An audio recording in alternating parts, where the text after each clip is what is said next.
Le Grand Matin Sud Radio, 7h-9h, Jean-Jacques Bourdin. Maxime Liédo, bonjour. Bonjour Jean-Jacques, bonjour à tous. Ce matin, vous tenez à rendre hommage à une victime. Tiens, Maxime, mais oui, que se passe-t-il ? Mais pas n'importe laquelle, une victime d'État. Bon, c'était écrit, Oui. c'était prévisible, et pourtant ils l'ont fait. La France, championne du concours Lépine fiscale, vient de commettre un autre meurtre. Cette fois, la victime, c'est l'aéroport de Vatry, en pleine Marne. Son bourreau, alors non Jean-Jacques, ce n'est pas le colonel Moutarde avec le chandelier dans la bibliothèque, mais l'État et l'arme du crime. Une hausse de la taxe de solidarité sur les billets d'avion, passée de 2,63 € à 7,40 en classe éco sur tous les vols européens. Résultat, Ryanair plie bagage, laissant une région exsangue et un territoire rural privé de ses rares liaisons internationales. Pour bien que vous compreniez ce que ça signifie, Vatry, c'est 85% du trafic qui est assuré par cette compagnie aérienne. Et sans cette compagnie, c'est un trou de 500 000 € dans les caisses de l'aéroport.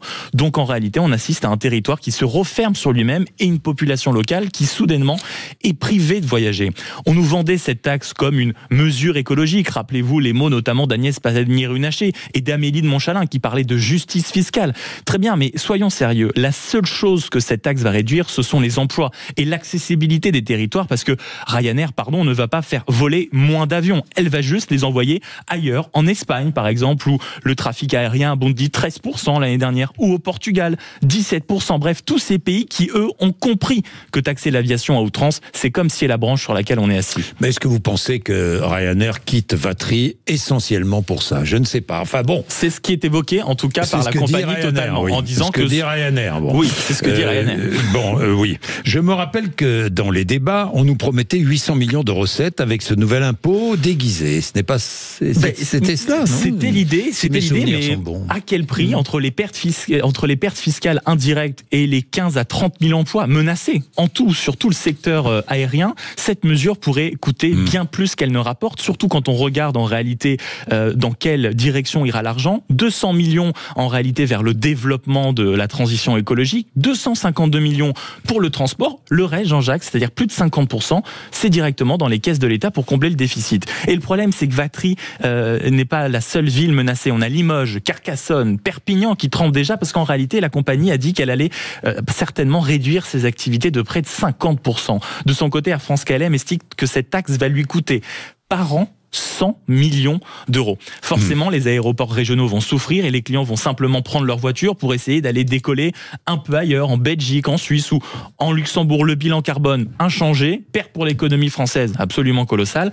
La France, vous voyez, qui se rêve pionnière de la transition écologique, ça ne sert à rien, surtout quand on étouffe son propre secteur aérien. Ah oui, et alors avant de conclure, qu'on ne vienne pas me dire que ce n'est pas une volonté politique que cette action, parce que quand il s'agit de maintenir la ligne Pau-Orly pour un certain Premier ministre, ligne déficitaire totalement clipusée, on sait s'en donner les moyens. Alors s'il vous plaît les politiques, on essaye de penser plus loin que le bout de sa piste d'avion. Bien, merci. Bruno Retailleau sera avec nous tout à l'heure, 8h30, 9h. Qu'est-ce que vous en pensez ? C'est toute la problématique de la lutte contre le dérèglement climatique. C'est du long terme, ça coûte horriblement cher, mais c'est pour faire face à un péril qui nous arrive dans 10, 15, 20 ans. Mais la France est assez exemplaire. Oui. Le bilan carbone de la France, on est l'un des pays les plus vertueux au monde. Le problème, c'est que ça devrait se régler, accord de Paris et les autres, au niveau mondial, tous en même temps, ce qui n'est pas du tout le cas. Vous avez des pays comme l'Inde ou la Chine ou les États-Unis qui polluent largement. Donc, on ne peut pas boxer tout seul dans son coin. Donc, y renoncer, reculer, renoncer à ces taxes, parce qu'aussi nos caisses sont désespérément vides. Oui, très bien, c'est s'aligner sur les autres par le bas, et ça veut dire qu'on laisse de côté cette lutte qui est essentielle, parce que ce drame-là, on ne le voit pas tout de suite, mais il va nous arriver, il va nous tomber dessus dans quelques années.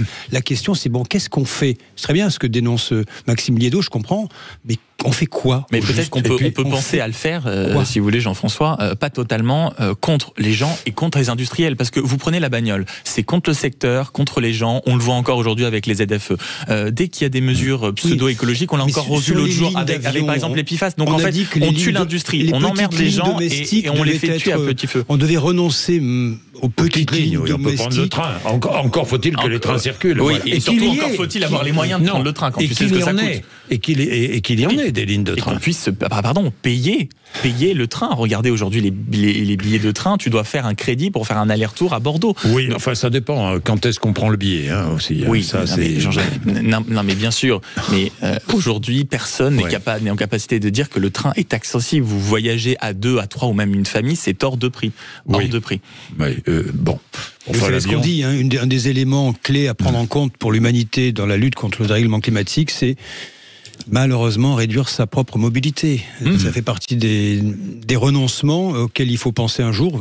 Nous le ferons de toute façon, comme d'habitude dans l'urgence, quand nous serons acculés. Voilà. Bon, il est 8h15, vous êtes sur l'antenne de Sud Radio.